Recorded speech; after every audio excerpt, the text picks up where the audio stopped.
when you see a bargain, do you let it get away? Somebody else buy.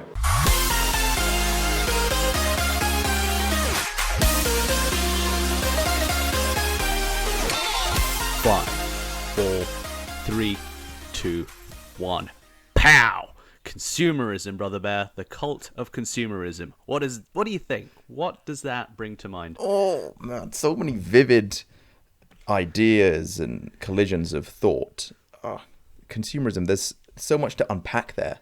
There is so much to unpack. We love unpacking. We love to unpack and unbutton and unwrap these topics. But I think that sounds like a riveting, free-spirited topic you've got there, Brother Bear. It's a relatively new-ish phenomenon, or cult, as we're referring to it in this podcast. And we'll get onto the cult aspects later on, because I think the cult aspect to it is almost the unhealthy relationship which we've developed with consumerism, and the development of an almost unhealthy relationship with consumption and the need to own and have more than one, much more than one really needs. Because if you think about it, sort of the vast majority of human history has been characterized by survival, and sort of with that survival it's always been associated with scarcity, and that scarcity has always been experienced as poverty, hunger, deprivation. And so I think this urge to acquire, to go beyond one's basic needs,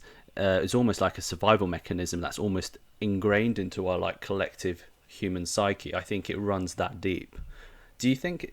So it's interesting, just going back to times of antiquity, isn't it? Because for so much of human existence, it's been either subsistence or, you had the sort of feudalist stage of humanity, and then capitalism, around the 1700s, it sort of was this massive liberating force that sort of brought certain consumerist freedoms to, the common man and the common woman.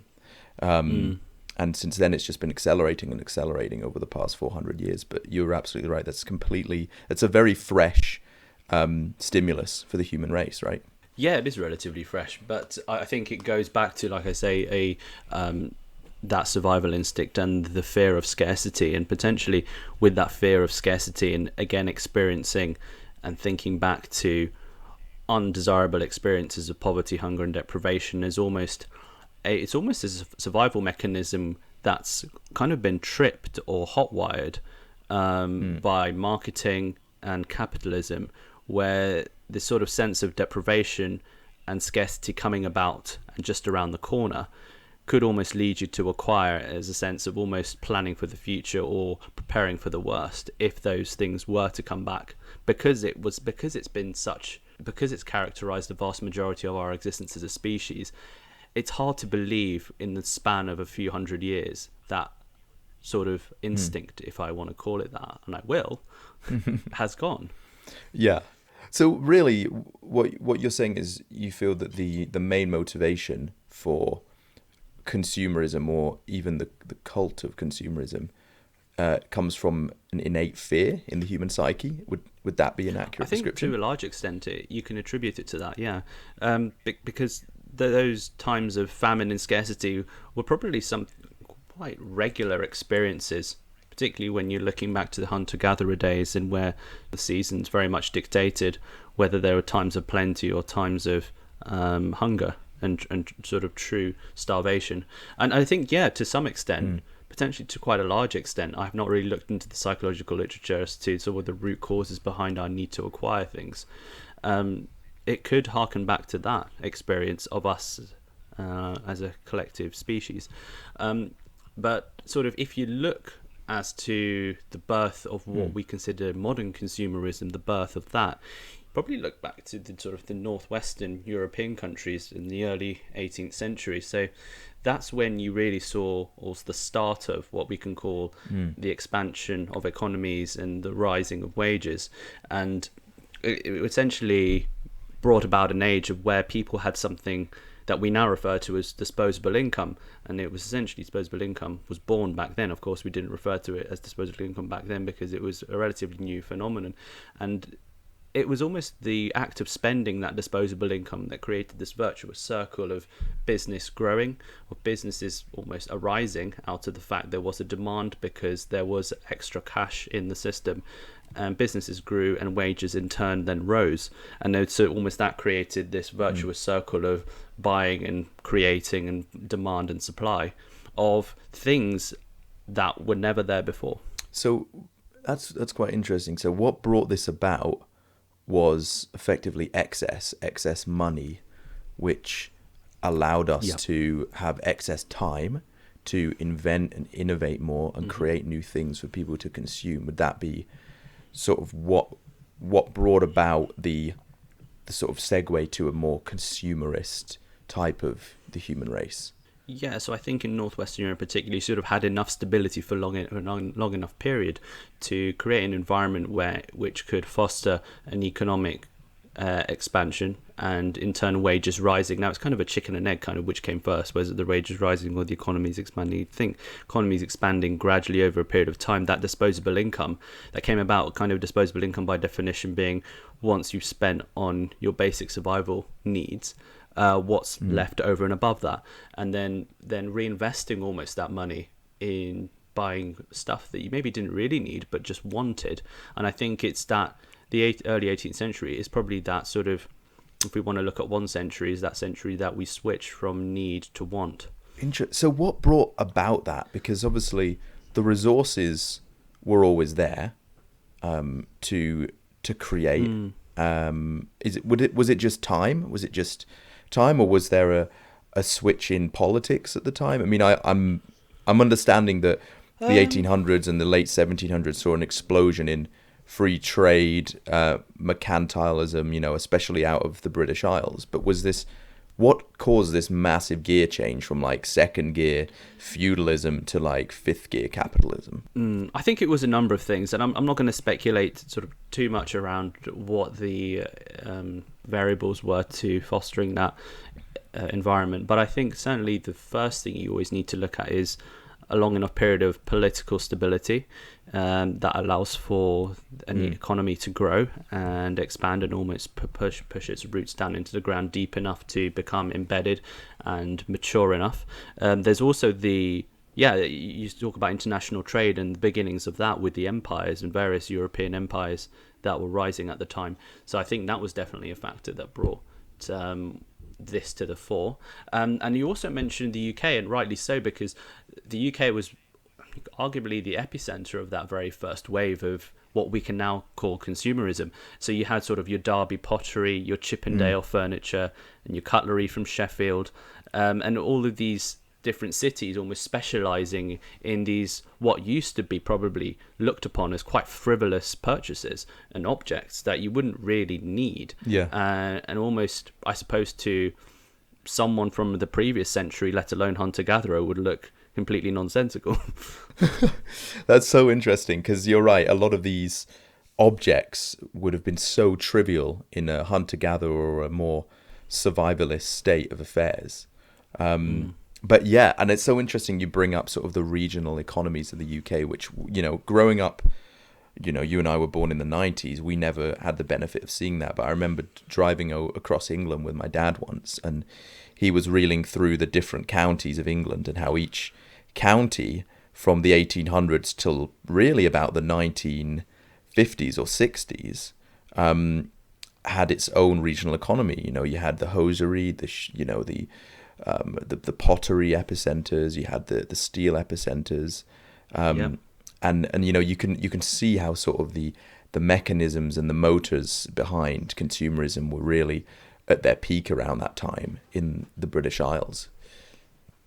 Yeah, you can almost see how different regions and counties have become synonymous with a certain type of product or a grouping of products. I think Nottingham, to add to another one to the list, was I think known for making lace, and it was sort of renowned all over the country as that was the place to get it. And I think it's almost like a nice sort of romantic way to thinking back to consumerism. Almost had towns and whole industries specializing around a certain geography, and then the people got very, very good at making that one thing. And I think it almost harkens back to a time when things were made to last and almost didn't have this inbuilt redundancy, which we see so much in today's products. Right. This And disposable. I think yeah. yeah. And I think if you look at a lot of 18th century, even 17th century furniture, what I love about that is that there was the essence and the pleasure of the creator of that object almost distilled in the object itself, as in they would almost create a pattern at the bottom of the leg or on the inside at the bottom of the leg of that bit of Chippendale furniture. No one would ever really notice that or see that, but they knew it was there. And they would always make the effort, like the joinery was just right, even though it wouldn't make a difference to the functionality of the object. They would do it because it almost, you have a sense of pride and almost duty to creating the very best. And I think that I definitely get a sense, because I remember looking as a child, even thinking back, why are these things so ornate? Looking back at Victorian furniture, Victorian jewelry, like why did they bother? But I think it's just instilled with such a sense of pride that we just so few and far, but you just don't see these days, do you? No. I think it's so interesting. You sort of got that nod to craftsmanship and that seal of approval that almost it just sort of implies that there was a real degree of precision, thought and care that has gone into making this product, and that it's cannot be commodified really. And I think what we see now is so many objects in the modern day are commodified, to the point at which they're not really that there's nothing unique about them in their own right. But definitely, you talked about, Chippendale furniture, or, you've got your Chesterfield sofas, and you can see how community and family was so rooted to these objects, and that seal would have spoken 1,000 words about people's lives, and because you were emotionally invested in it, the care that you would have put into that piece of furniture or to that carving of wood would have been a great deal higher than perhaps nowadays. And again, I think that sort of flows into your factors that made things built to last back in those days. Yeah, and I think quality and beauty was kind of there for its own sake, rather than, and these objects, these products weren't tarnished yet by planned obsolescence, and were sort of not tarnished by marketing by extension, and so could be built to last a century. And because people didn't sort of consider, if this lasts them a century, when are we going to sell them the next one? So there wasn't that sort of, it hadn't been tarnished by that sort of marketing speak yet. And I think that's probably what led to them creating true quality, and probably the likes of which we're never going to see again. Yeah. I think I'm quite pessimistic about the reappearance on a mass scale of those objects. I think that's partly just because the level of demand now is much higher. I mean, the Earth's population was around about half of what it is now in the 50s and 60s. So such demand sort of, I think, undermines quality, and you sort of forego quality for quantity in that sense. And you've got sort of seals of quality in different industries. You've got sort of the Chrome Hearts movement. You've got the in the travel and tourism industry, things like the Club Med sort of. It's basically a hotel. It's a cruise on land. I don't know if you've ever been to a Club Med, but it's insane. Everything's provided for you. Yeah, I just know the T-shirts, isn't it? Is it the 45 Club or something like that? You know it well, yes. The 45 cult. 45 cult, yes.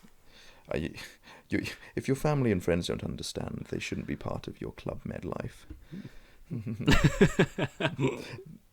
I've been to a Club Med in France on a number of occasions, and it was a fantastic experience. But what an eclectic mix of people, and an awful lot of people with money, particularly orthodontists from Tel Aviv for some reason. Yeah, it was just particularly that sort of that group of society. That group. No, great people, a great experience. Sorry, what were we talking about? Yeah, let's not go off on too much of a Club Med tangent there. I think the quality is often foregone because quantity is such in demand. That's the sort of the point I was trying to make. I think that's bang on the money, to be honest. I think it's almost wishful thinking to think you could preserve that kind of a quality for a mass market. Let's be honest, Leah. We've gone from what do you call them? Chesterfield to DFS, essentially, is what we've done. Yeah, and people discuss how that's been extended to, this isn't really products for extra consumption, but your sort of GMO trends. A lot of people think the GMO normalization has foregone a lot of the quality of fruit and vegetables and meat and things like that, but in other ways it's a necessary evil, and it has been since the 1990s to feed the human population that we now have. Yeah, exactly. It'd be wishful thinking to think it would be anything otherwise. I think there's a general tendency now towards buying less but quality, and probably seeing a similar trend in parallel where possible with food, and in terms of more consciousness around where your food comes from. But with this podcast, it's not about food, it's more about consumption. But also we can consume food. I suppose there is a tangent to be had there. There's always a tangent to be had. There's always a tangent to be had. What was I thinking about recently with antiques? Oh yeah, so just on that thought, Brother Bear, when sort of antiques, right, quality of the like we're never going to see again, and things get smashed and broken every day. Agreed. So I think whilst supply is not going up of the sort of caliber of objects we've seen from the 17th, 18th century, even 19th century, even 20th century in some parts. We love our Art Deco, don't we, Leah? But I think we do. I think it's the quality of the like we're never going to see again. So with supply not going up, and in fact falling, with people gradually either chucking stuff they shouldn't or breaking stuff because they're clumsy, and demand only going up, I sort of see antiques as this almost a great investment in some ways. You can enjoy sort of an investment you can enjoy, either in an aesthetic setting or just very utilitarian, either a sofa or a chair. And I sort of thought it's almost one of the most utilitarian or sort of best investments you can make in some ways. I think you're onto something if there, you're buying Brother the right Bear. thing. As long as you're buying the right thing. I mean, if it's a completely useless and ugly item, then no one's, I mean, but then again, there's an element of taste in all this, guys. We'll caveat that. There's a subjective aspect to all of this, but what I will say is the intrinsic value of an object is very important, and I'll say that's where something as basic as gold keeps its value, because it's far less disposable than for people in stock trading and things like that. It's far less disposable and volatile than your average investment. And I think that there's a parallel to be made with the antique market, because as the sort of rarity of an object goes up, its value often increases. And I think that there is a certain level of scarcity to these objects, just because culturally we are trained universally from early stages in life to go for the cheapest and most abundant object. Yeah, and I think there's an additional layer to this, which is fashion at the time. Because, you can have sort of Victorian furniture, which was quite popular back in the 60s and 70s. Whereas now, gradually, you're seeing it's not very fashionable at all to have that sort of furniture. It's more sort of mid-century stuff. So I think that's probably another aspect you need to look at. But you're right. I think there is a fundamental parallel to gold there. And on the subject of gold, I was actually just thinking back to an article I read around Bitcoin, and apparently that is the digital equivalent of gold, almost more gold than gold, because the supply of that will never increase, whereas arguably gold, albeit quite on a minute scale, is increasing year on year with the mining operations worldwide. Yes, and exactly. you're never going to have more Bitcoin, so arguably it's more of sort of a true holder of wealth and value than gold. That's true. Yeah. What do you say to that? I think that there's different and actually, as part of this podcast, I would love to delve into where you think intrinsic value comes from. But before we go into that, on the sort of gold Bitcoin paradox there, I think that you're absolutely right. There's mass stores of gold that are probably untapped. I mean, you've got Yukon territories, Alaska, Australia, different locales in the world we're probably not even aware of where gold may be hidden. And in a sense, why would you even want to extract it, given the nature that lives above it? But then with the Bitcoin aspect, there is a certain hard stop on its amount. I suppose the thing that gold has in terms of its features and facets that Bitcoin lacks is the usability function. And Bitcoin is a digital currency with very little real world usability other than obviously trading and purchasing. But with gold, you've got the whole semiconductor industry, gold dentures, jewelry, all the other, you can list off 1,001 uses for gold. It's divisible, it's usable in so many functions. So there's, I suppose, the fact that it doesn't tarnish is quite a big intrinsic pull factor as to why gold would be a good store of value. But I think in terms of its, if we're looking at value as more purely based on how scarce an item is, which should never be discredited, then I'd say Bitcoin does trump gold. Comprehensive analysis there, Leo. But you're right. I think until Bitcoin almost finds an equal, if not more, uses in the real world, then it's going to struggle against gold in that domain. But it's interesting. I mean, the whole when we were talking about in our last podcast around the economic repercussions of coronavirus and whether we're going to see a new monetary system like we did all those decades ago with the Bretton Woods system. So who knows? And will cryptocurrency be the superseder? Who knows? But I think it's a bit of an open goal and anyone's guess at this time. But I'll get on to coronavirus because there's a coronavirus angle to all of this in a bit later on. But if I may, Brother Bear, I'm just going to tell you about one of the most influential economists of the time. So we spoke about the early 18th century, the northwestern countries, namely the UK. But the 18th century economist Adam Smith, in the book The Wealth of Nations, he did sort of talk about or unpack this idea at the time, which was you can't have wealth without virtue, or rather, when you have wealth, you lose virtue. So what's foregone when you gain wealth? Well, it's virtue. And if you have virtue, what do you forgo? Well, it's wealth. Because there was almost that, I suppose, it came from almost Christian times and from the Bible, this idea that to be virtuous meant the sort of being devoid of any materialistic tendencies. And so if you are materialistic, by default, you're almost throwing virtue away. And there was the view that they were mutually exclusive. You can have one or the other, but not both. And so Adam Smith, this economist who wrote The Wealth of Nations, he was quite complimentary of consumerism. And he sort of saw the benefits of consumerism. He recognized that consumer societies do actually help the poor. And how do they help the poor? They help the poor by creating employment based around satisfying what are often suboptimal purchases by the crowd, if you see what I mean. Yes. So I think it was, from what I've seen of that book, I've not read it book cover to cover, but it seemed to be mocking the triviality of some of the consumer choices whilst admiring their consequences in terms of lifting people out of poverty through employment.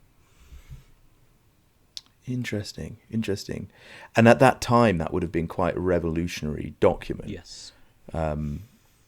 That's super interesting. I'm aware that actually the Wealth of Nations as a text is often misused by the sort of hyper-capitalist wing of economists, because I wasn't aware of the moral virtue versus capitalist sort of paradox there, or them being mutually exclusive, but definitely it's often misused as something that, with the invisible hand of the market, encourages a drive for capitalism at whatever cost. But actually, it wasn't like that at all. I mean, obviously it was pro-free trade and fairly pro-free market, but there was a very strong moral aspect to what Adam Smith was writing at the time that actually discredited, just brutalist capitalism.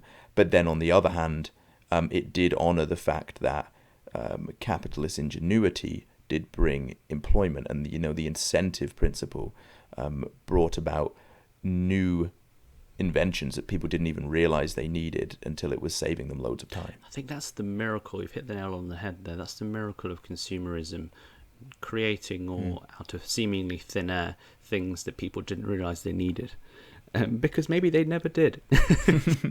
Well, there's a bunch of things. I'm sure we'll get into this a bit later, but there's a bunch of things.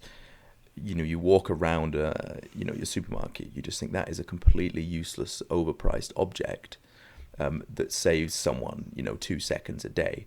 But then throughout history, I'm sure that the incentive for capital accumulation have brought along things that have saved people hours and hours of labor. I think, funnily enough, I think the time we're living in now, we're seeing a push towards trying to marry these two seemingly disparate worlds of wealth and virtue. Can you marry these two together and be both wealthy and virtuous?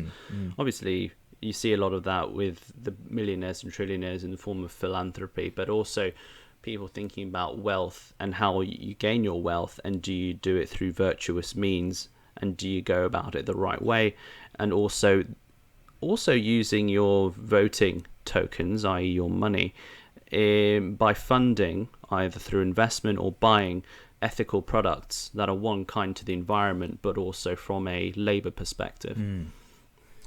Yeah. So I think we're definitely seeing a buying off of guilt.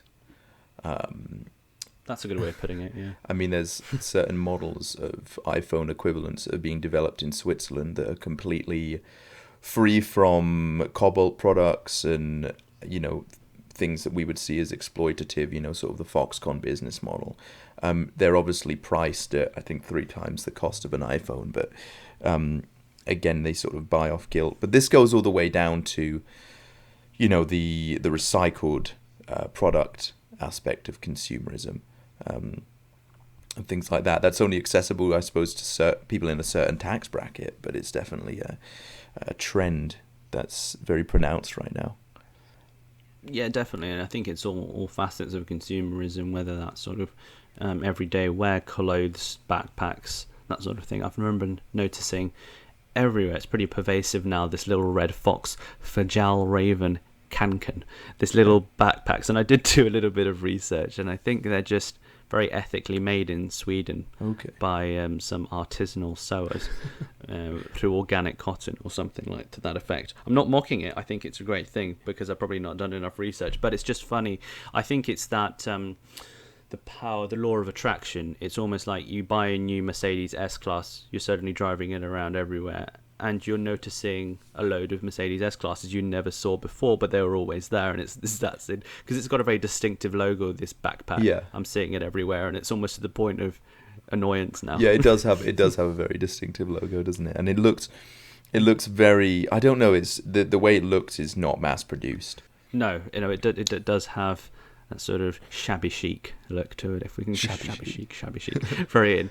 But I think this whole wealth versus virtue and the way we're trying to marry that at the minute, and at first there were a lot of pushback against wealth, and sort of that was by definition, if you were going down the wealth route, you were foregoing virtue, and that was sort of the line that a lot of sermons in churches around Europe took at the time, and they took a very dim view of consumerism and wealth and all these frivolous purchases. Or why the hell would you need to buy, yourself a hand mirror and this bonnet for your hair and a hat?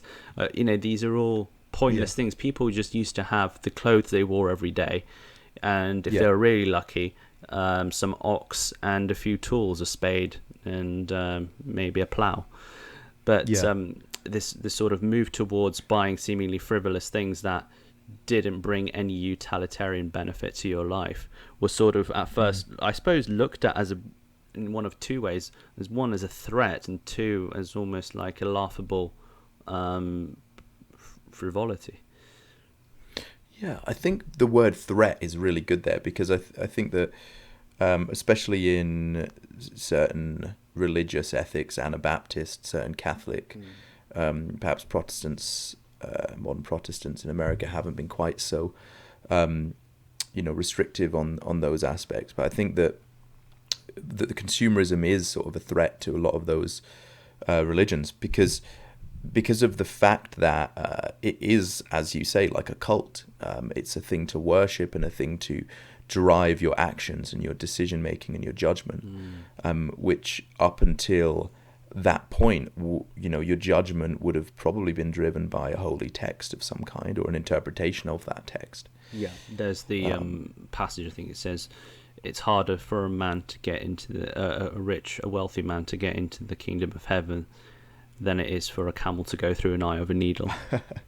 That's one of my favourite, I guess, what would you call it? Just a statement, I suppose, from... Yeah, and you kind of interpret it as you like, but I think it sort of speaks to, it's the accumulation of wealth to some extent. If it doesn't sort of meet an end, or an end, sort of a virtuous end of some description by the time you're dead, from ashes you came and to ashes you shall return. So what was the point of accumulating all this stuff? Because in the end it accomplished exactly nothing unless you leveraged it. And I think this is probably where you're sort of seeing people, the higher tax bracket, doing things like philanthropy, and even, it's encouraged by all, right, volunteering. We all try and do more of that, I think, than we used to sort of 20-30 years ago. Yeah, definitely, because I think that there's a certain lost meaning to working more hours to earn more money. To what end, right? You've got to ask your question why. And the question why, I know it's a cheesy thing, but start with why, but it's a good one, because why are you doing all of this? Your money is a means to an end, and I really only understood that sentence properly only like a few years ago. Yeah, and this is something Alan Watts talks about when he discusses money as a tool. So he talks about money as a tool as if it were, like a hammer or a pocket knife or a toolkit, something that helps you achieve basically a goal, or it could even be a virtue in itself. But the question is always to be asked, and this is in some ways a privileged question: what would you do if money was no object? I think the thing to keep in mind is, when talking about consumerism, if money ceases to be the means and becomes the end, that's when you get into this sort of rabbit hole of self-destruction, self-loathing. And it's so common to see that, and I think most people experience that at some time in their life, even if it's just for a few months or a year. Yeah, definitely. And I think it's so easy for it to almost be remapped incorrectly to be the end. And I think the way of looking at it is almost like as a tool. It's probably a really healthy one. But just generally, I think in the whole context of where we are with the virus, I don't know about you, but I think it's definitely brought a much needed and sort of profound sense of perspective on what's important, and sort of put into perspective how unimportant all of the material possessions we have are, and how silly some of these things are, trivial. I think that's a really good observation, and something that needs to be talked about at a good length, because it shouldn't be missed. This is in a very negative way, in many ways, a monumental time in all of our lives. But yeah, I think what I've noticed just talking to strangers and different people is that friends and family is that the COVID-19 pandemic has really created another perspective, a new perspective on how people look at time and work, really. And I think that the 40-hour to 50-hour week that we've become so accustomed to is now being questioned. And that isn't just from working at home. This is from layoffs and job losses, or just a lack of work because demand has been depreciating. And people suddenly have more time on their hands, and then they go into more creative pursuits and less consumption-based pursuits, because obviously they're not earning as much money.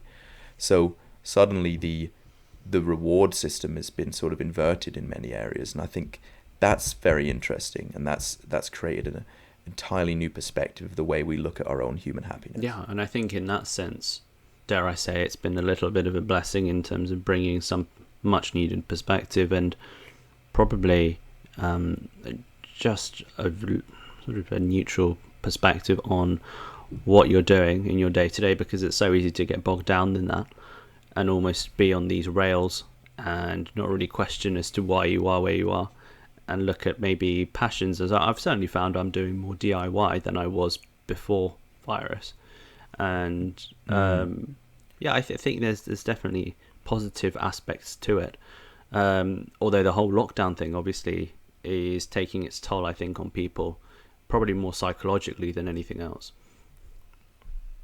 Definitely. I mean, there's a lot of negative sort of consequences for people's mental health that have come out of lockdown, and that shouldn't be discredited. I think that, here's what I think is positive though, here's what I think has been a good outcome of this catastrophe. It's waiting. People have been asked to wait for things, and whether it's you're waiting for that product to arrive another 10 days because Amazon has got reduced hours. It's because you're waiting to go on that date you want to go on because you can't meet people. It's, you're waiting for this or that, or I see it all the time where I work now, because we have quite limited capacity numbers. So little kids are now being asked to wait to get into different exhibits and habitats at the zoo. So from a young age now, people are being asked to wait for things. And when you become very introspective when you have to wait, because you become bored. And I think that we've been lacking boredom for a long time. Similar parallels can be made with hunger. No one is ever hungry in the West nowadays. And that's quite dangerous, not just for people's physical health, but for their mental health and their ability to go about their life in a disciplined manner. If you're always snacking on food, then you never sort of get any pleasure out of eating.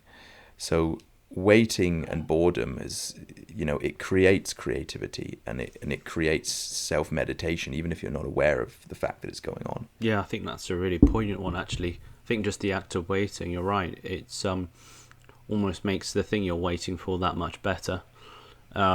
And I think it's probably more in line with the sort of timings we're used to as a species, where we've been used to sort of instant gratification, and we're in an age of instant gratification. We almost become spoiled because of that, and not really being able to appreciate things in the moment for what they are. Yeah, we had this conversation, one of those great tangents we went off in your garage, in your workshop, about the Amazon Prime phenomenon, and how when we were kids, as we look back with rose-tinted shades, that wasn't a thing. But now, if you want something, you can have it on your doorstep the next morning. And that's, in some ways, you look at that and you think, oh, it's great to be alive now. But in an age where consumption is encouraged and the credit economy seems pretty much limitless, that's a very dangerous force. Yeah, definitely. I can even put it down to the micro action of opening the package. I remember it used to be this delicious experience of opening the box and undoing the tape, and unboxing videos. Do you remember how big they were? Yeah. And then where have they all gone? Well, because everyone gets them all the time and everyone hates it. Oh god, how much tape is it? And then Amazon have just got these easy strips now you just pull down, so it's like a joyless experience where we have to just drag these strips across and throw whatever's in there out.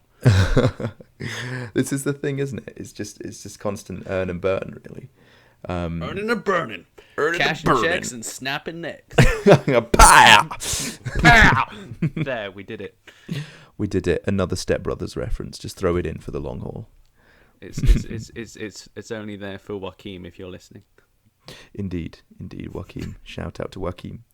But yeah, the Amazon Prime phenomenon is quite alarming, just because being able to get whatever you want within 24 hours is, it's definitely a killer in terms of that sweet feeling of having to wait 2 weeks or a month to save up to buy something, or and again, this comes hand in hand with the the buy now and pay later phenomenon with cars or video games or houses. Take your pick, really.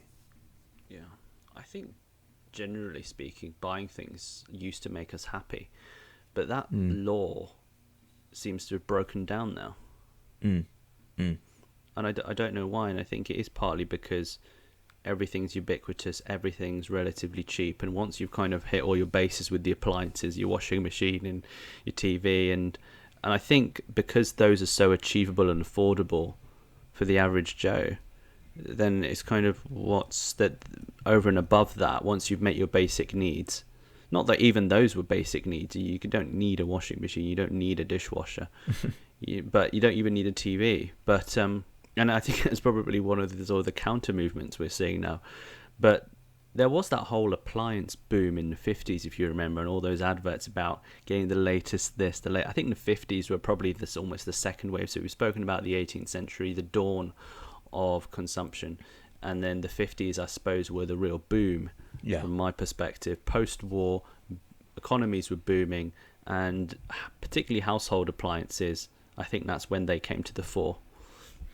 Yeah, definitely. The 50s, you sort of had the white goods explosion. And, things like, your washing machines, refrigerators, inventories were being sold very rapidly at a cheap price. I think in those times in the 50s, things like television sets were still, in Europe, very expensive. I often talk to my grandfather about, the cost of consumer goods then compared to now. And, a television set in your 1950s would easily be 3 or 4 months' wages, whereas now you can probably afford that, or you can buy it on credit within a month. For a lot of people, even on minimum wage in countries like Britain or Canada or France. So it's just completely changed. Your ability to own things at a moment's notice is just on steroids almost. It's a catalytic process, and it's getting quicker and quicker. Yeah, it wouldn't be a stretch to say that back in the 50s, owning a washing machine was a genuine aspiration. And, I sort of think back to those ads you see in magazines, of the old 50s magazines, of the housewife beaming back at the husband, very sexist ads, and sort of saying, "Gee, Chuck, can't believe how white these shirts have come out." Gee, Chuck, can you believe how cool the Coca-Colas are in our brand new refrigerator? Look at this new Honeywell 3000. It's what we need. Look at my snowblower 800. Look at it blow. Our lives are now complete. Isn't that great, Chuck? Gee. Gee, honey, I guess you're right. Oh man, yeah. That was. I'm sure that was an amazing time for people just to see, because those products would have genuinely saved people time, though, right? Like you would have. You would have saved so much time buying a washing machine if you didn't have one, or it would have opened so many doors for you buying a refrigerator or a vacuum cleaner. Yeah, and what we've managed to do essentially with all that saved time is just fill it with rubbish, which we seem to be very good at. Because I think we've got less time than ever, but only because we've managed to find more nonsensical things to do. I think, I was quite hesitant to get Netflix actually for a while, because I really worried it would degrade my virtues. Fortunately, I don't have an addictive personality, and I've been managed to sort of, keep it at bay. But I think I found myself doing it on Facebook or YouTube, where you almost go down this spiral of video after video, and the autoplay feature is an absolute killer. Yes, yeah. Well, that's the other thing is the social media and the general way websites are designed is to keep you entailed and entangled in these updates, and you do go down that rabbit hole. I mean, you can do it with anything, whether you could be looking up videos of cats or country music or whatever the hell you're looking at on YouTube. You'll go down a rabbit hole, think, well, I've never thought of that, I never looked at that, or I'd love to hear that version of this song, and then you'll get into that rabbit hole, and then before you know it, your entire day has gone by. Yeah, you can quite easily waste an hour and sort of think, God, that felt like 10 minutes. Yeah. And that's scary. And I don't know, I've personally, I find it with YouTube and I find it with Facebook, because Facebook this is a really weird one. It's like the video section I know you don't go on Facebook, and you're better for it. Trust me. I've been going on more recently, actually, since I moved to Canada. Don't do it. Yeah, but when you do scroll through the video section, there's unrelated videos, but somehow they're like exactly what I wanted to see. Yeah. I've just seen the kangaroo punching the guy, but now I really want to watch the paintball fight of this point of view shot camera thing where you're looking through a sniper, and then I do want to see what the latest game CD Projekt are producing next year. Like, why? Is your brain does these? I think it's just different things. I think your brain gets high on very different stimuli very quickly. If you're stimulating your brain quickly with different things, it's like it's hard not to keep scrolling. I think you're spot on there. And I think that this leads us on to the sort of consumption of everything that algorithms feed us. And I was talking to a friend recently who feels that the only way to lift this roadblock to human development is to have some kind of regulation or even a ban on algorithms, because they know what you want more than you do.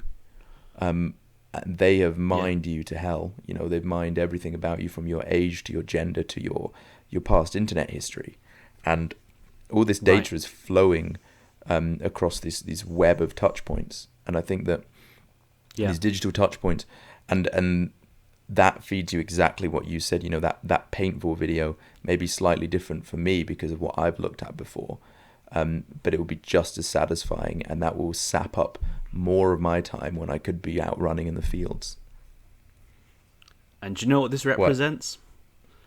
A marketing dream. This is any marketeer's dream. Data. Especially in today's data age. So the leveraging of data to inform like real-time online marketing. And so we're entering, or we have been actually for a while. It's not we're entering, we're in it. An age of personal context, as in we know Leo's been on site XYZ and he's gone to Facebook and he's scrolled on this and he's hovered over there, he's kept scrolling and he's stopped again on this bit. Based on that, we can realize that he's actually interested in a holiday to Santorini for next year. Yes. And but having said that, I think a lot of these algorithms are still pretty crude. And then when you went to Santorini the following year and you had a great time, you came back and they're still advertising Santorini. Yes. So this is and that kind of shows up the algorithms for what they are, as in they're good, but they're not great. Yeah. I think it can get to the point of where they're annoying and they're spammy.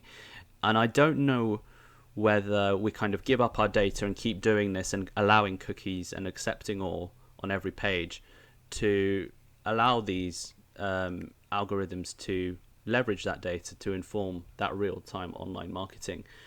And do we keep doing that and hope that actually at some point the marketing will be incredibly desirable, and when I genuinely want a leather jacket from Reese, it comes up like that, but it doesn't come up when I don't want it? Or is that even a desirable end? I don't know.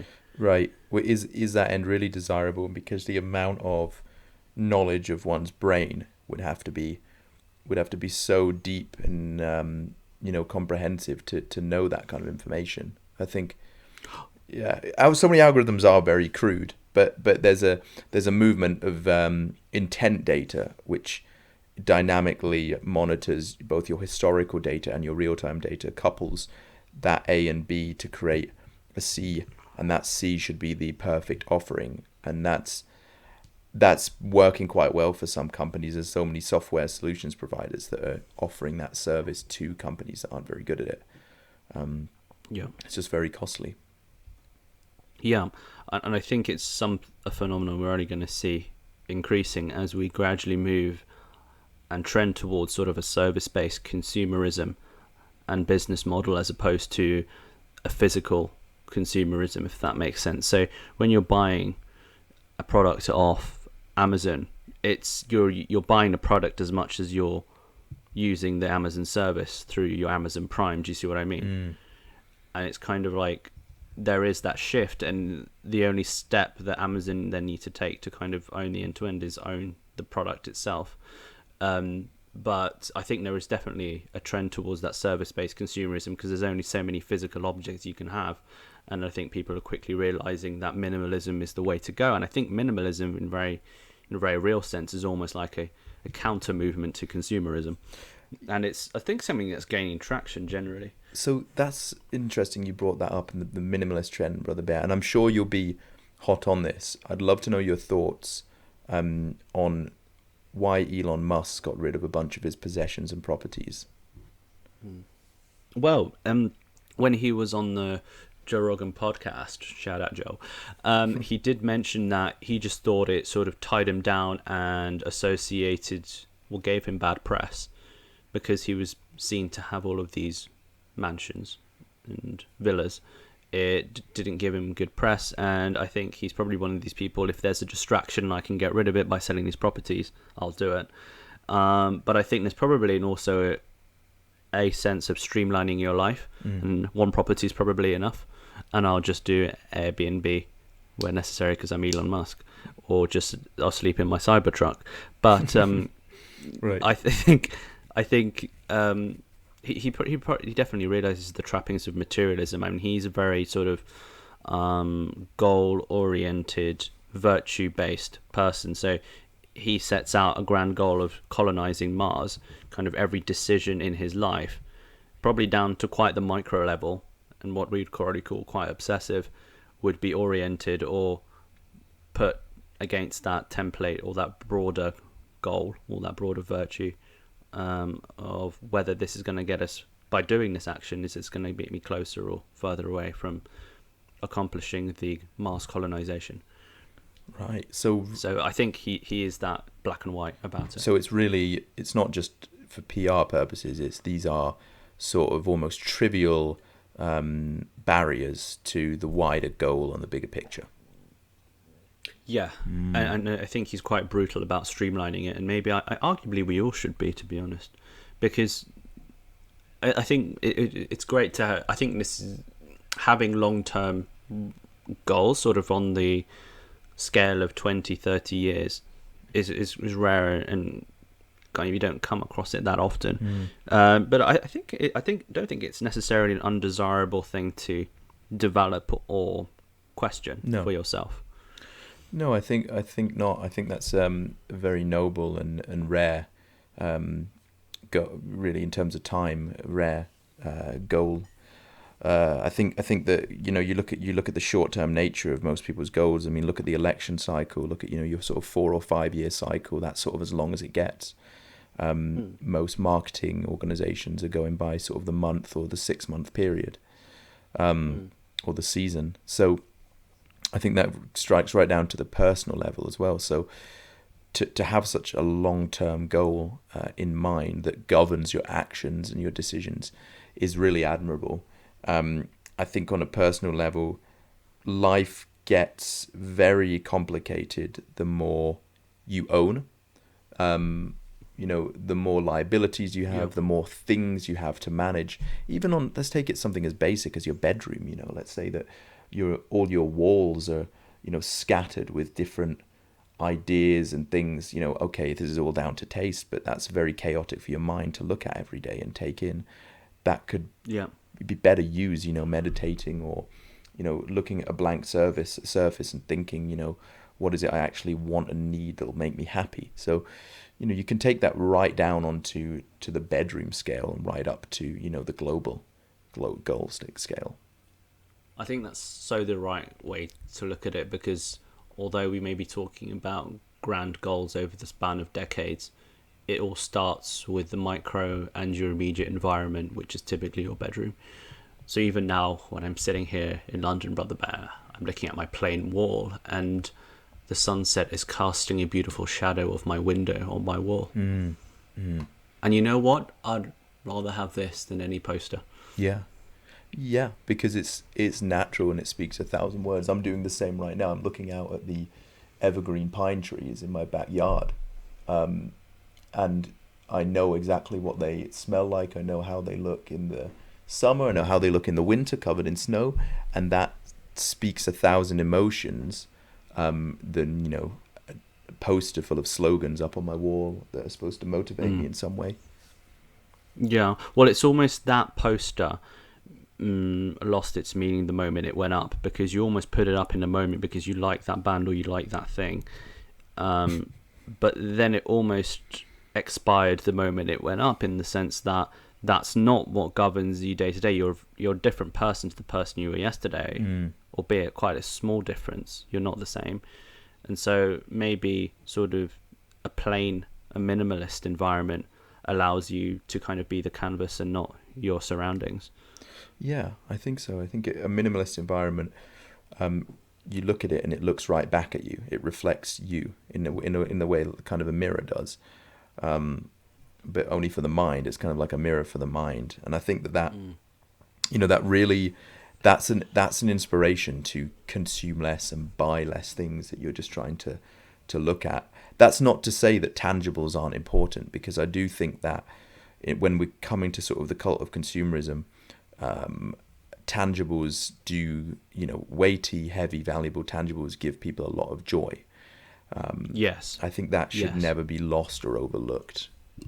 The old quality over quantity, and I've certainly tried to live more by that, and buying aesthetically pleasing, beautiful objects, but buying them rarely, and if they do cost a bit more, that's fine. But also realizing that because I've bought them, I've not lost that money. If anything, it's the same value it was when I bought it, and potentially could appreciate, like we spoke about earlier with antiques, right? So you can have all of the benefit of enjoying in the object whilst not losing any of its value, and then put that money to work in other ways if you grow bored of it.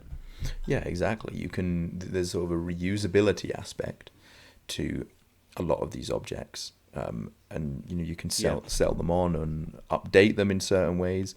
I mean, the upcycling movement is something that maybe you could tell me a bit more about, Brother Bear, because I know you're well versed in that, and you're, you know, one of your great skills is taking old products that have some degree of, you know, intrinsic value, but also wear and tear, and actually updating them whilst preserving their inner value.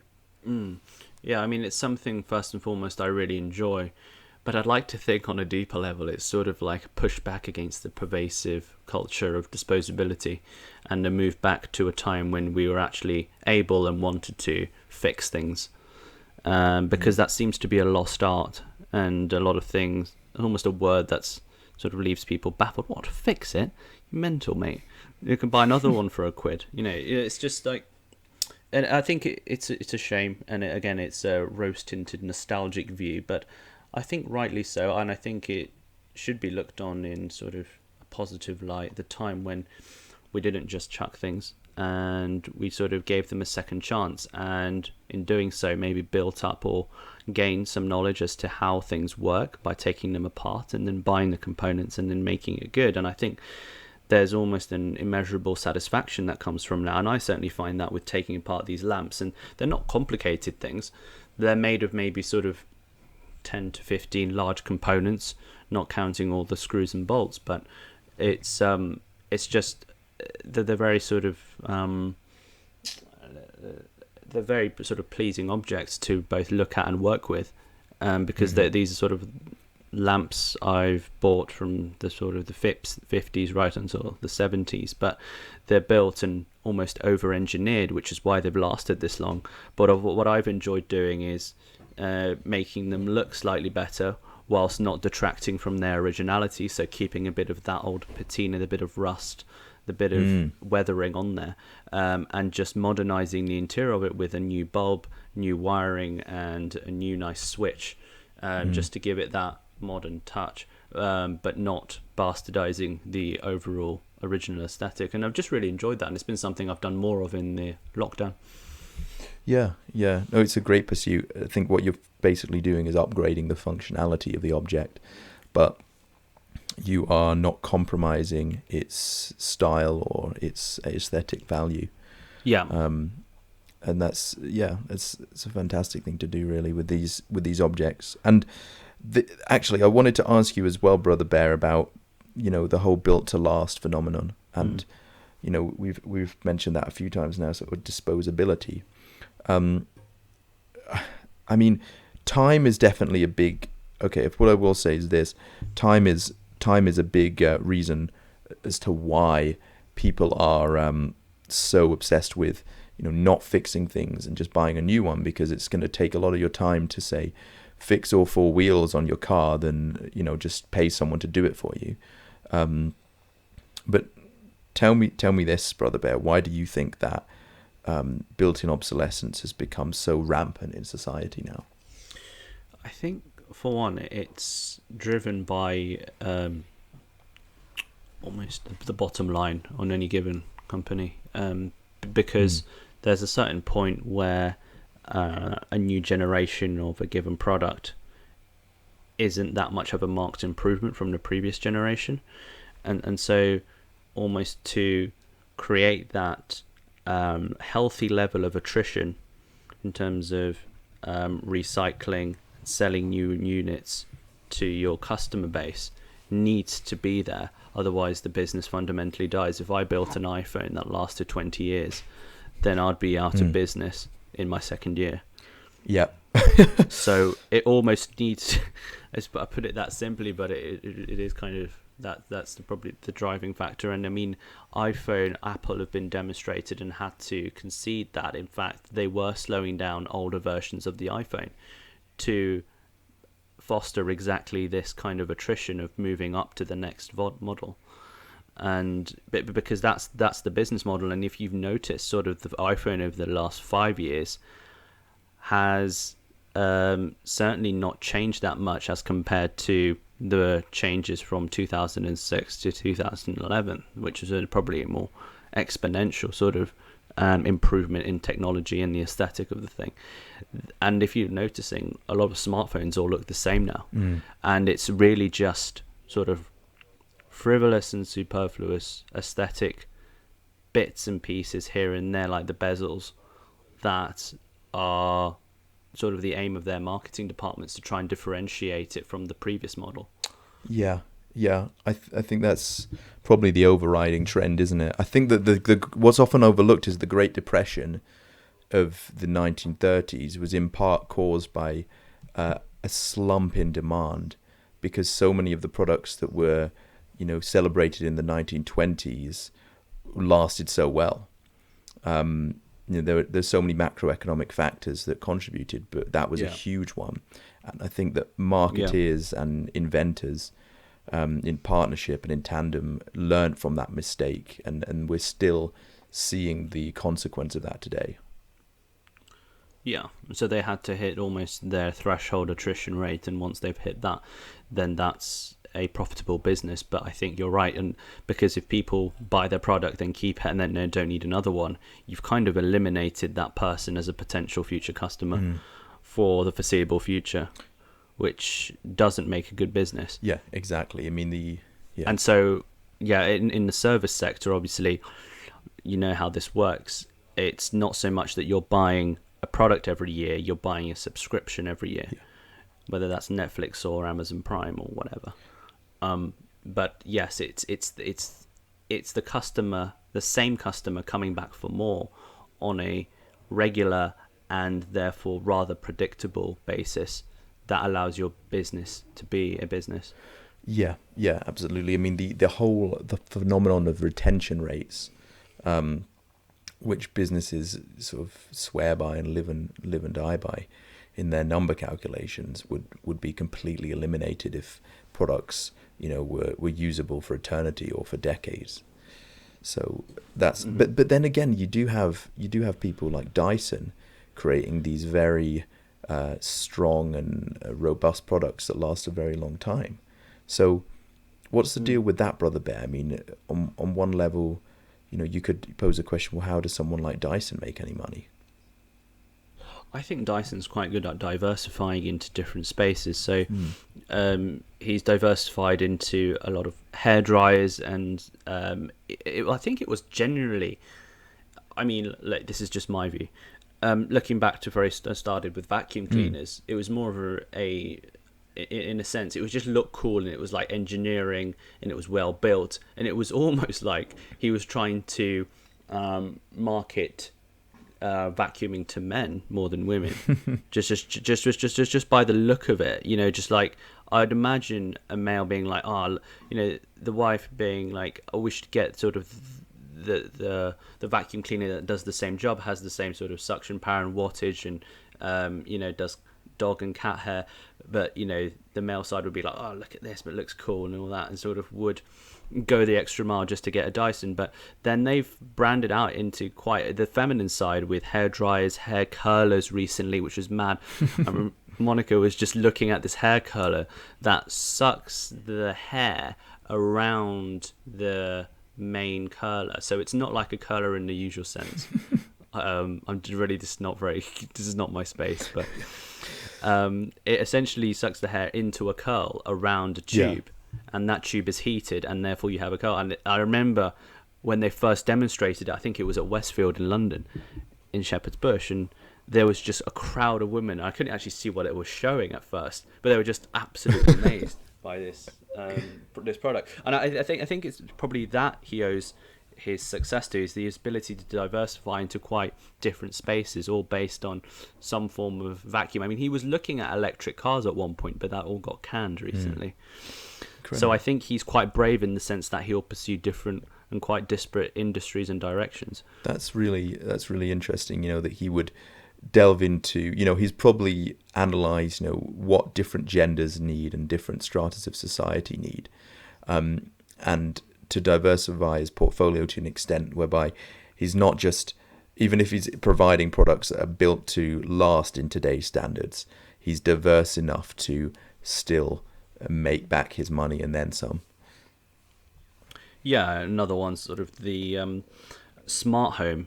I think he, if I'm not wrong, is selling sort of those Nest style sort of home thermostats that control every room or the house individually, in terms of you can almost pick the degree to which you want your house heated, and then you've also got things like other climate control gadgets like these I think it was these fans which supposedly don't have any buffeting, so it's just a continuous stream of air and all that. But no, it's almost a masterclass in marketing, and somehow he manages to string all his products with this sort of unifying aesthetic that you, when you see it, you know, that's a Dyson hairdryer, that's a Dyson vacuum cleaner. But how do you know? Well, you only know it when you see it. Yeah, that's the thing. You can't really describe it, but you know it when you see it, like the Dyson hand dryers. You know, you're aware kind of by the shape or the colours or just something about the aesthetic. And I think it definitely speaks to, you know, the word Dyson and Apple, the ones we've already spoken about. They're all sort of products and brands, to a large extent, that convey sort of social status, at least I think on a subconscious level or on a conscious level. And I think on some level it's keeping up with the standard of living around you. And I think it's partly to do with, largely maybe to do with comparison. I think a lot of it is sort of the keeping up of the Joneses phenomenon that is still very much rife in society now. Because really, you know, and this almost comes back to what we were talking about at the beginning of the conversation about, you know, Chesterfield sofas or Chippendale furniture, basically having those seals, those little watermarks that approve something. And you know, but when you've got that on the scale of how the product actually looks, like, oh, that's a Dyson vacuum cleaner, you know, it conveys a lot of status. So yeah, there's definitely a lot of comparison that comes into value. Yeah, definitely. And I think we've almost got already 2 generations of a view and a lot of entitlement in those 2 latest generations, almost with the view of affluence as a birthright. And I think a lot of it does come down to, you know, big brands, and maybe I don't know whether we're coming out of that age and sort of the latest generations are sort of looking more at services and apps and leveraging those to a larger extent. But I suppose to a large extent, social media is just a vehicle, a marketing vehicle, right? That's how it makes its money, ad revenue. That's how all of these platforms make money, whether that's Instagram. And, you know, you have influencers who have X number of followers who are paid Y pounds for sponsoring a given item, or per post. It's almost like pay per post. And depending on what kind of a following you've got and your the demographic of your following, you'll be asked to or approached by various firms, begging you to flaunt their product. Yeah, exactly. I think that there's a brilliant quote by I think it was a marketing analyst, and he said that when the commercial product becomes free, you become the product. And I think that's a very true statement when it comes to Facebook and Instagram. And a lot of people aren't aware of this because they see, on Facebook, brilliant. This is a free service that allows me to, in a one removed fashion, broadcast my happiness or broadcast myself to my, this large circle of people around me.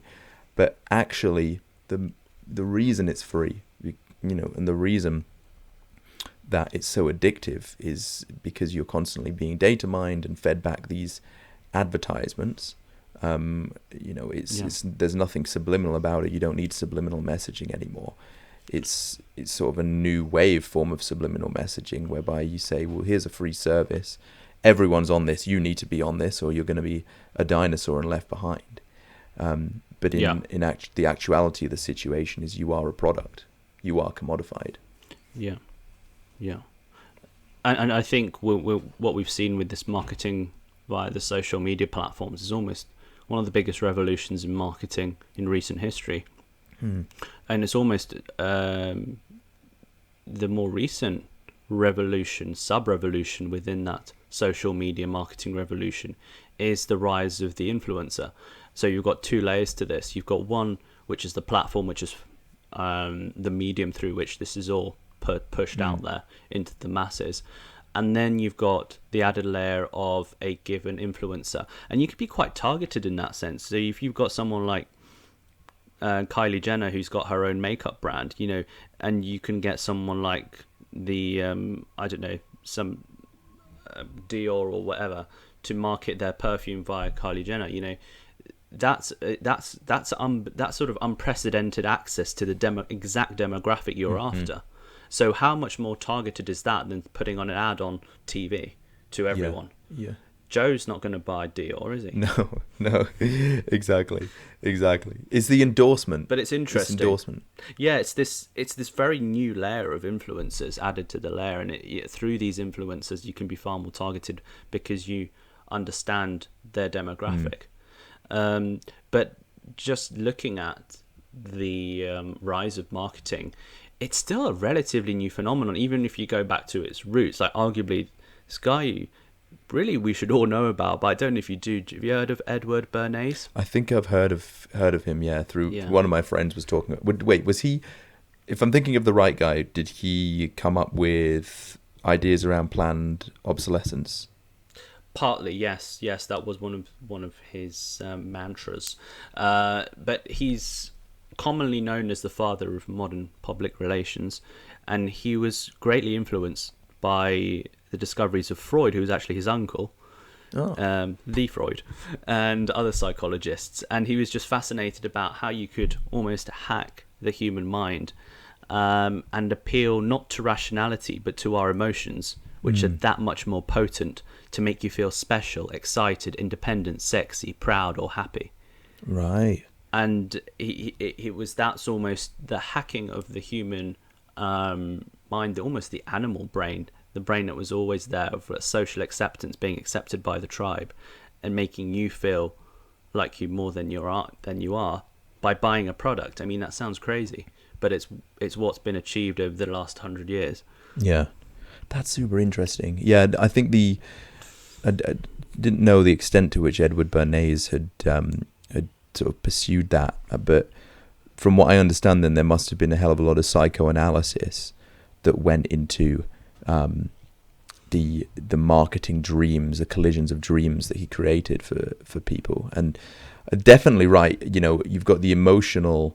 People are always told in sales, people are driven by fear and greed, and that's very crude. But when I suppose marketing, because it's so visual, that's extended to, actually, the propaganda wing of tapping into someone's emotions or their need to feel part of a tribe or a group. Again, a keeping up with the Joneses sort of phenomenon. Exactly, because I think if you appeal to the rationality, you're going to get rational decisions. To get irrational decisions, you're going to have to appeal to the emotions and trigger those. And once you've got those simmering nicely, you can that gives you an open door to market whatever product it may be. And he was a very influential marketing consultant for a lot of his life. He lived to the grand age of 103, and he advised big companies, things like GE, even General Electric, and it's all about marketing based on a lot of it at first. Early marketing was based on relentless repetition, and that as a psychological hack. And even some very early adverts on television would flash up for a split second the logo of say the Coca-Cola company, and that was actually a later banned tactic, because it was flashed for such a split second you wouldn't actually, while watching it, notice it, but your subconscious mind would register it and it would sit there.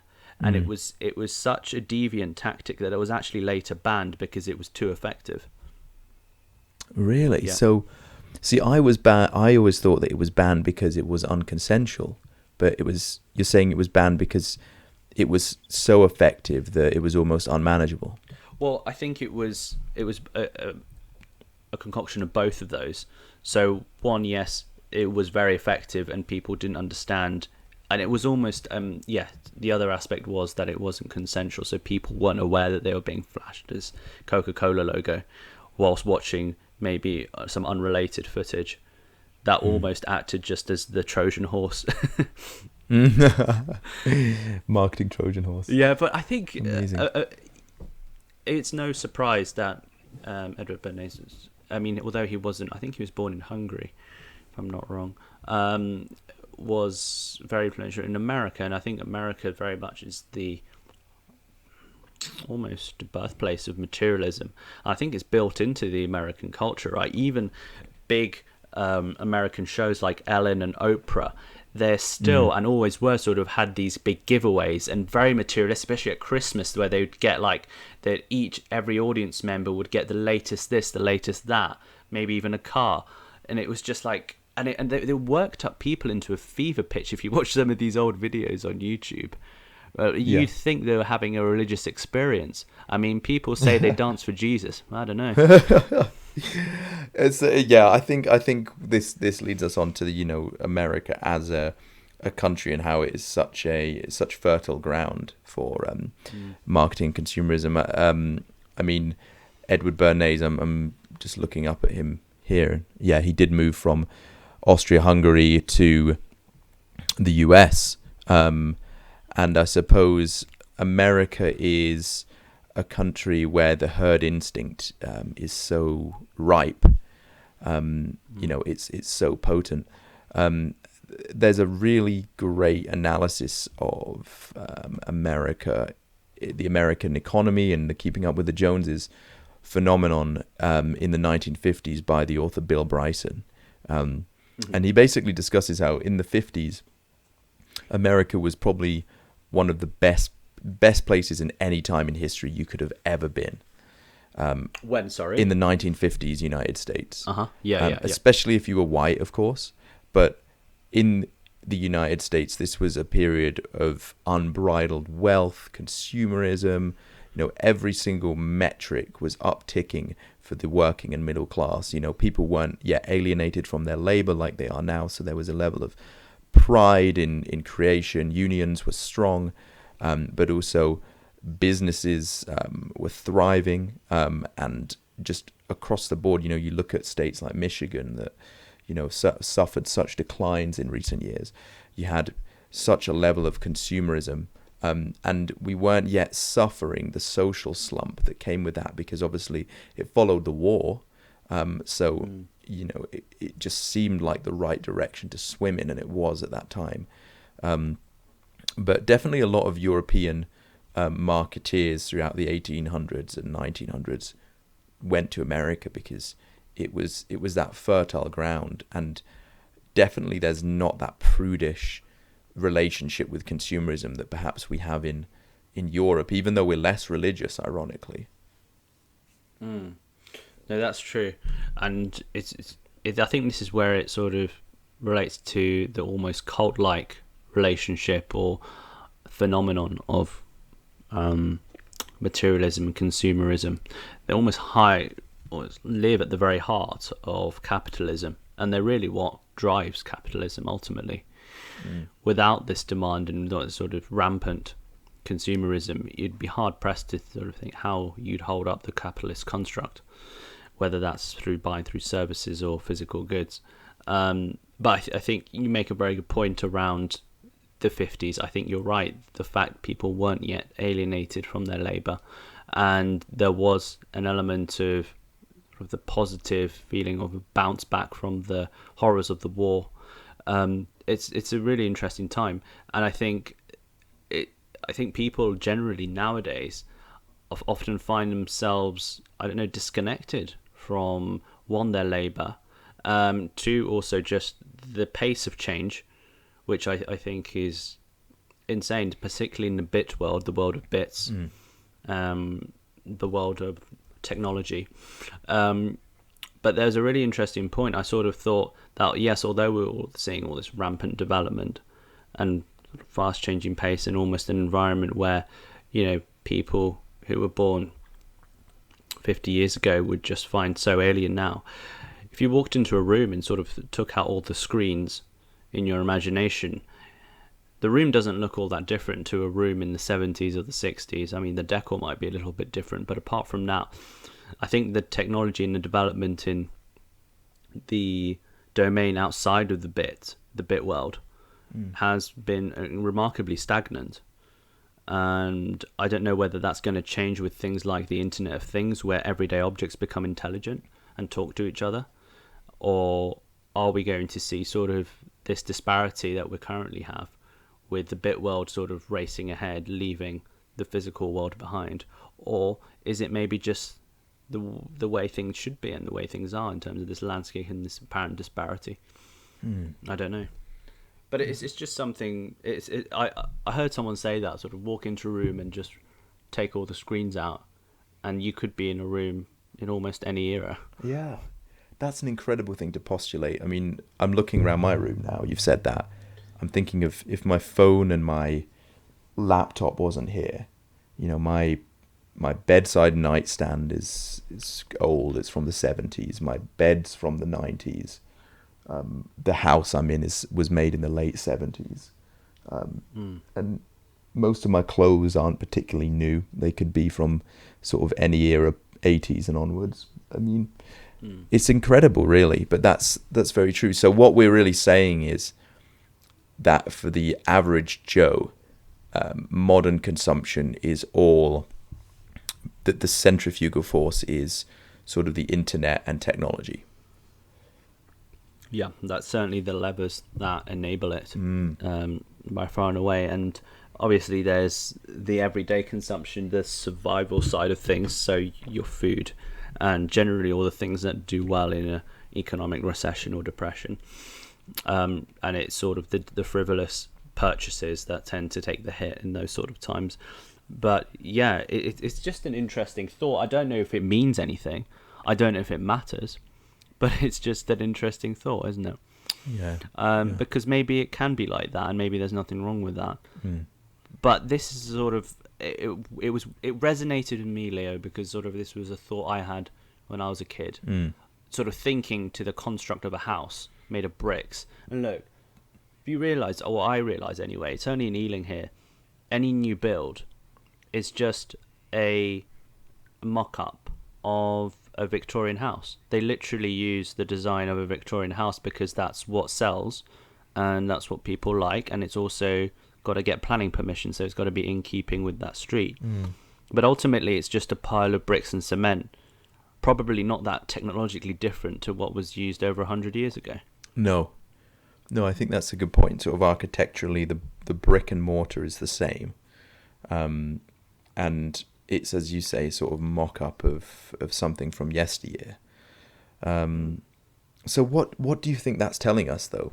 What do you think that means? I don't know. I think there's definitely a sense of plateauing, but because I think we've seen incredible acceleration post-war, particularly up until with the space race. And I feel like because the world was still quite American-centric, or at least Western society was sort of quite driven by American trends.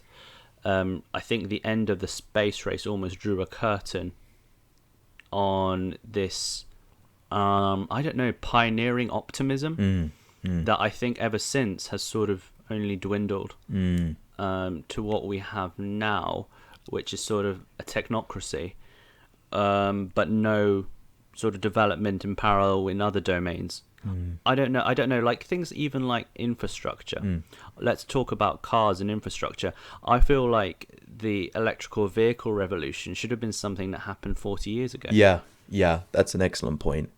The infrastructure that underpins electric cars is what's holding it back right now. It's not the technology of the cars that's there. I mean, companies other than Tesla have been develop long-term battery packs. It's the infrastructure isn't there, and there's a great deal of infrastructure across the US and Europe that's totally past its prime, from bridges to roads, so much infrastructure that reached its peak in the 80s and has not been updated since.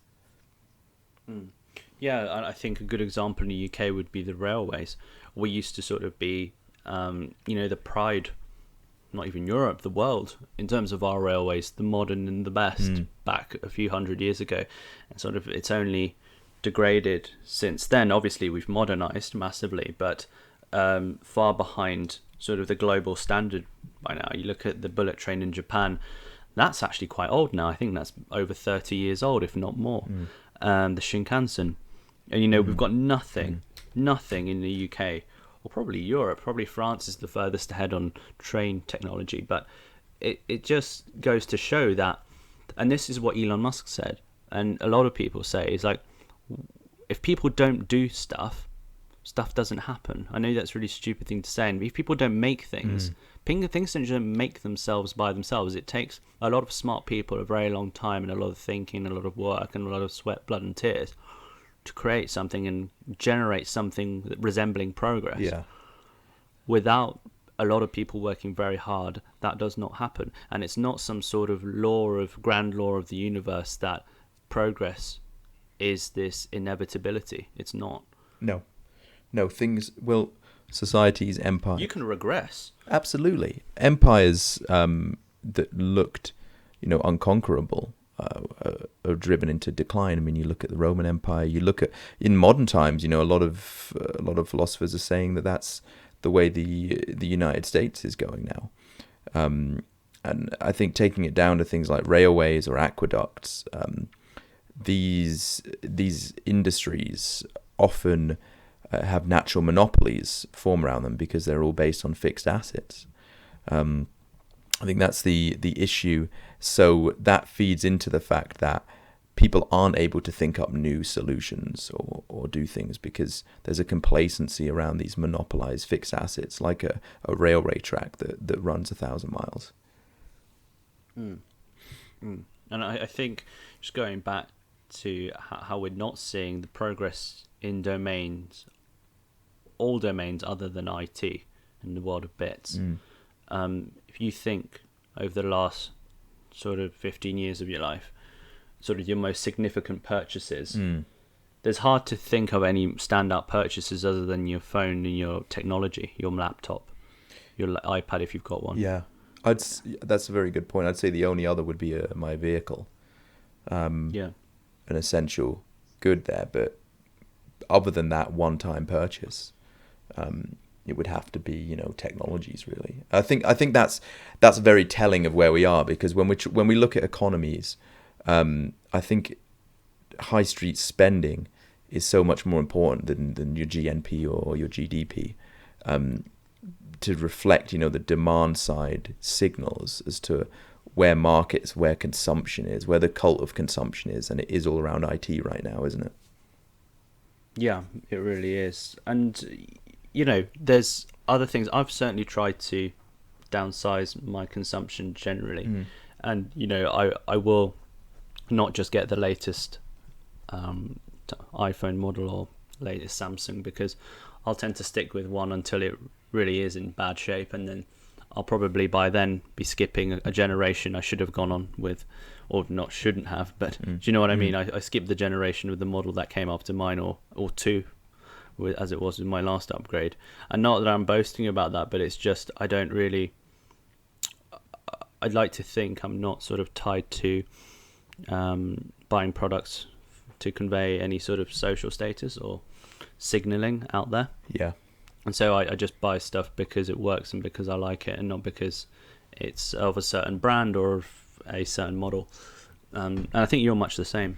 Very similar with that. I mean, there's something Naval Ravikant says, and that's when you're doing an action or buying something to show to others, then you know it's not real.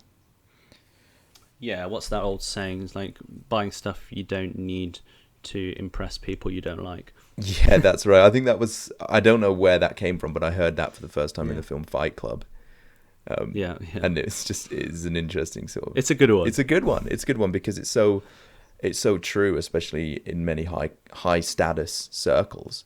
You know, there's people that are in it not because they love what they do, but because they're trying to climb that ladder of impressing people that they don't like. But yeah. But without sounding bitter, we've all fallen into that trap. Like, yeah, definitely. I don't see myself 100%. as a consumer. I mean, a few years ago, in the past few years, I've been more of a hardcore saver, but ultimately, we've all fallen into that trap. No one's immune from it. No, and I think you can't be blamed for it too much, because we used to be in tribes and sort of not being accepted by the tribe at your peril, because being rejected would probably mean certain death. So sort of going with the trend and the prevailing fashion, you know, you can be forgiven given our violent past. And yeah, I think we've got it pretty good, that's for sure, on balance. I don't think there's anything really to complain about. I think it's just a lot of interesting things we can talk about, and there's so many angles to this consumerism and this cult of consumerism. And I think consumerism in one form or another is here to stay, but I'm just wondering how it will evolve. So I think there'll be generally less of a need for physical objects, right? Even things like books are digitized. Yeah. I think furniture is not going anywhere anytime soon. Can it become smart? Probably. Does it need to become smart? Probably not. But then that's, you know, the people who sort of back in the 50s didn't think they needed phones. So yeah. We can't almost imagine the purposes of future technologies. We can't even begin to fathom some of the potential use cases for stuff that hasn't even arrived. Yeah, absolutely. I mean, there's the inventions that will come forward in the next decades are going to be things that we didn't even know we needed, Right. but will be, you know, worshipped in that era. I mean, you know, podcasting is a job now for a lot of people. Yeah, that's an example there, and I think that the future is an interesting thing to speculate on or postulate on, because for starters, you have the whole, you know, the divisiveness of AI. You know, and I think there's so many parallels that can be made with the invention of electricity and, you know, the Luddite movement, when people were so skeptical of these inventions, or, you know, the use of gasoline to power vehicles. We're seeing similar trends of AI and similar skepticism about what that will do to people's livelihoods and the way they're able to consume. I'm more optimistic personally. I think AI for one, and also just the internet in general is a gift that keeps on giving. And I think in many ways it's a democratic tool, in the sense that we can buy and sell and create and sell objects to a global audience, which really sort of, if you told someone 30 years ago, that's an insane idea. And, you know, I think on balance, the internet is a medium for greater equality of opportunity, at least. Yeah. And the rise of these e-commerce platforms, the likes of eBay, Amazon, Alibaba, Etsy even, I think they all serve a particular customer, and they're sort of all got their own mini niches, although Amazon's becoming kind of a conglomerate of all. And so is Alibaba. But I think those platforms will only rise because people, as they sort of maybe look to supplement their incomes in times of uncertainty, like I'm doing maybe subconsciously with my little lamps. Yeah. By the way, guys, I'm just going to plug my lamps right now. Just go into a 20-minute. £280 sterling. Do you want it or not? Sold to the highest bidder. Sold. Pow. Going once, twice sold. Leo, do you want one? I'll send it to you. You just need to wire me a lot of money. I'll wire you a lot of money, and I'll broadcast on the next podcast how I'm enjoying your lamp. And I'll sell you it by telling you it's an asset that will appreciate in value eventually. What's happening? My boat's sinking. No, all I've got left is this lamp. But no, it's I think it's generally a force for good. Those platforms, I believe, are enablers for anyone, for that matter, sort of to create, and whether that's their own craft or restoration. And I think it just creates a more interesting landscape out there, and probably more consumer choice to buy more. Yes. Brilliant, which is what we all really want. Buy more, buy more. Buy more, buy. You're making me think of that John Carpenter film, They Live, now. Where he puts on the goggles, he puts on the glasses. It's this sort of dystopian future, and he sees all the adverts, and what they really say underneath is, work 8 hours, consume for 8 hours, and then sleep for 8 hours, repeat. And just all the adverts are egging people on to consume. But definitely, in another real sense, these e-commerce conglomerates, they have sort of democratized aspects of entrepreneurialism, and I think that's interesting.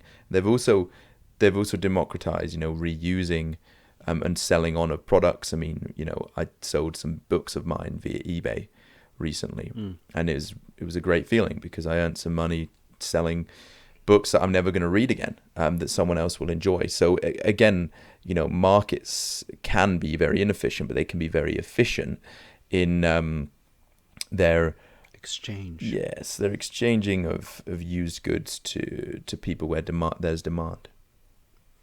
I think you touch on a really interesting point there. I think, and it's kind of the headspace shift I'm trying to make to the best of my ability, which is moving away from almost a cumulative model of kind of I accumulate over life, and there's nothing that kind of there's no output, so I just end up with more and more stuff that inevitably a growing percentage of that stuff is useless, that I never sees the light of day or just doesn't serve me and adds any value to my life.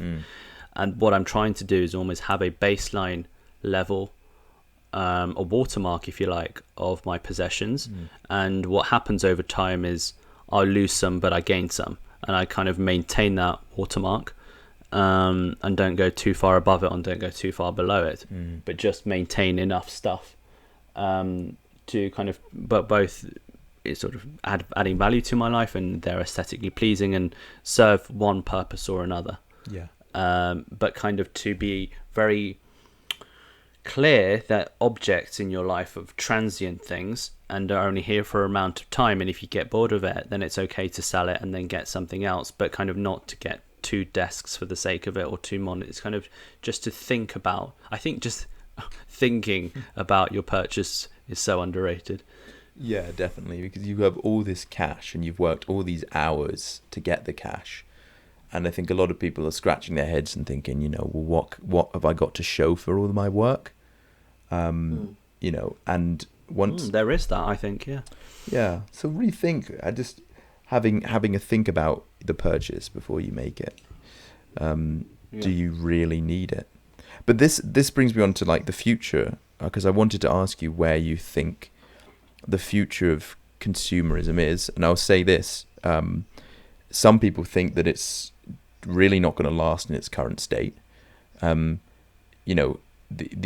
Marxists will talk about historical materialism, where you've got, what is it, the 5 stages. You had sort of your hunter-gatherer, and then you had, I think, correct me if I'm wrong, but you had slavery, and then that moved on to feudalism, and then feudalism became capitalism, and then the fifth stage in the Marxist rhetoric is more of a communist or a socialist outcome, where we realize that all value is not derived from scarcity, all value is not even subjective, it's derived from labor. That's one way of looking at things, but there's a million and one other ways.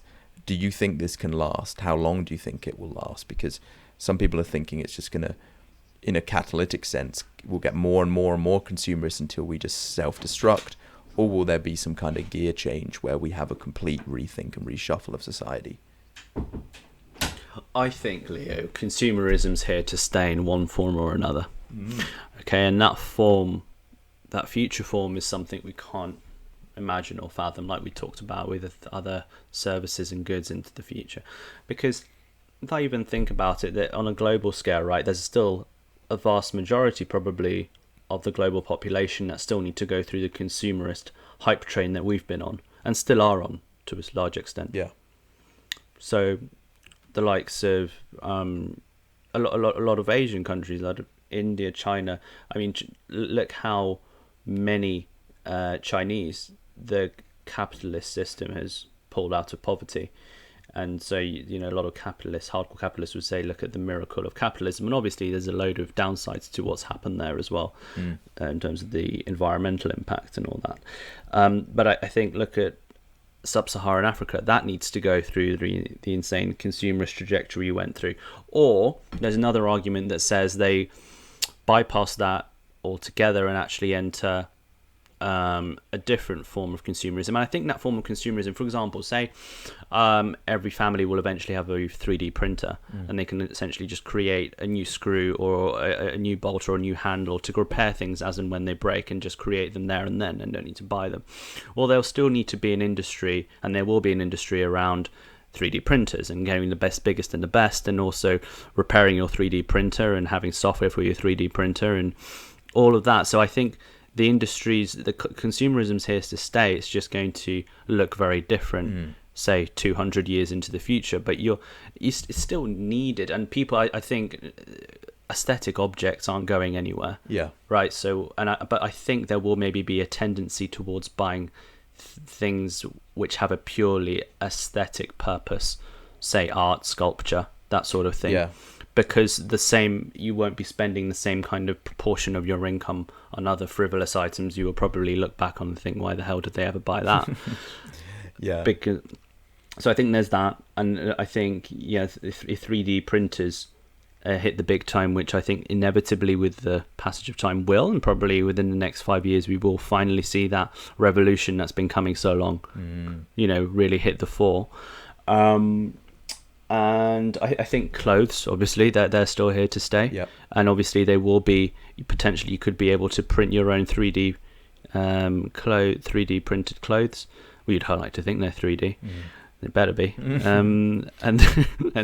But yeah, I think generally there's going to be a push towards sustainability, and I think the green revolution will create its own wave of consumerism, almost ironically. Yeah. Because although it's a green thing, you're still buying a Tesla, which is obviously not polluting, or an upgrade to that Tesla, or just everyday appliances. Yeah. That are greener in one metric or another. And your clothes more green. I mean, everything. I mean, to cut the long story short, I don't think consumerism is going anywhere. I think what we consider consumerism now won't be what we consider consumerism in 100 years from now, but I think it will be there in one form or another. Yeah, I think you're probably right there, Brother Bear. I mean, the fact of the matter is there are certain metrics and signals we can look at to determine, how the trajectory of consumerism is shaping up. One of this could be, high street spending, and how much of a proportion of people's income they're spending as opposed to saving, and it's increasing more or less exponentially. Another, I would say, which is often overlooked in the modern era, is actually membership of trade unions. And this is a super interesting metric. Reason being, unionism in general was a real reflection of society's preoccupation with the community and with the collective. and basically raising people's collective interests. I think that unionism and aspects of workplace socialism are actually at odds with consumerism, because keeping up with the Joneses is a very individualistic, it's a very family unit oriented mentality. And unionism is just dying on its arse, really. I mean, this is the fact of the matter. And you see this in people our age or younger, and they haven't a clue what a trade union is. And there's very little education on that in our school systems.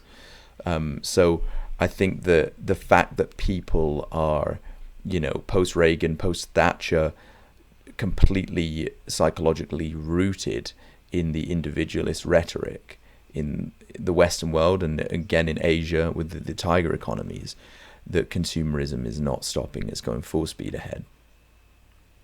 Yes, and I think you make a really interesting point about the individualism that is so often kind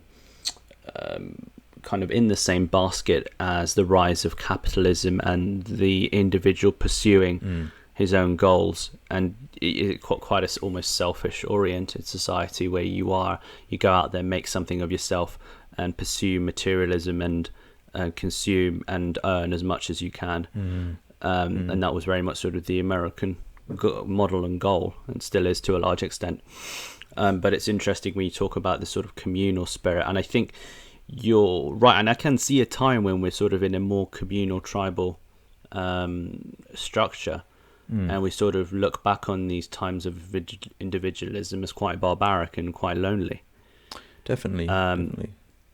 Because I think you can't just do away with hundreds of thousands of years of evolution in the span of a few hundred, and say that we got it right in the span of a few hundred. I think you'd be hard pressed.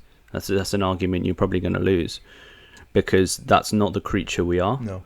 And I think you're gradually seeing that with this individualism driven society being pushed into ever higher rates of mental health and loneliness. Yeah, certainly, because the communal spirit that is, and by the way, that is directly linked to human longevity, and they're not entirely sure why that is on a sort of a metaphysical level, but it really is tied to longer lives. That communal spirit that you got through, your immediate family or your nation or whatever is really, really dwindling at the hands of individualism. Another thing as well, it's so easy to conflate capitalism with consumerism and individualism, and I think that's something that the left do a very good job at. But actually, what's interesting is that I found through stuff that I've read that consumerism doesn't always go hand in hand in the basket of capitalism, because capitalism in its truest form is sort of rampant entrepreneurialism and craftsmanship, and the ability to sell your own worth and creations on an individual level. Consumerism in many ways on the negative side is disarming the public, is disarming people's ability to craft and invent for themselves, again because of the ease of consumption of very cheap and disposable products. So my worry about consumerism in the long term is what it will do to capitalism. Will it create a much more unhealthy and disarmed form of capitalism? I think you'll probably see a more ethical brand of capitalism in the future. And I think you're seeing that with mutual funds and companies, and even the stock market and investors are all looking towards ethical investing. Yeah. And this is a growing trend towards people who actually don't want to be necessarily remarkably and kind of almost against intuition. Profit isn't the number one priority, but being an ethical investor is, and sort of profit can almost take a second place, which is actually quite an inspiring and encouraging. It's almost like you're getting behind the vision of the company and what it inspires to do for the greater good of the planet, as opposed to purely making a profit. And I kind of, weirdly, in a roundabout way, if enough people get behind that, it does become profitable. Yeah. Oh yeah, absolutely. I mean, anything, if there's enough on the demand side, can become profitable. But it does restore some faith in the human race, is that people get to a level where they want to consume greener products. I think part of that comes with, the need for people to be part of something, even in their consumption choices, that's bigger than themselves. And then the second part of that is just education. I mean, even people who haven't had the greatest education are aware of concepts like sustainability, and having some kind of spiritual connection with nature.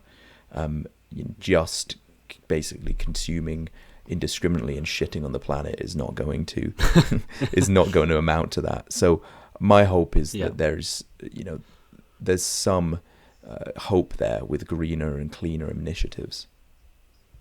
Yeah, definitely. And I think that's definitely a positive note to wrap up Brotherly Bear. And I've really enjoyed it. I think that was most delightful as a conversation with you, Brother Bear, as ever. And it's your turn next, isn't it? It is my turn next. It is my turn. And in the spirit of where we left the last podcast, I'm going to leave the audience hanging on what the subject matter will be. It is currently undecided. Oh, you little tease. Oh, how tantalizing. Right, Brotherly Bear. Well, it's been a pleasure. And always. yes, consume away. Get on Amazon if you've not got Amazon Prime. Also, buy my lamps, $2.80 each. They're all on eBay. I'll put the links in the description. Take care, guys. Over and out. Thanks, guys. Bye-bye. Pow! Pa-pow!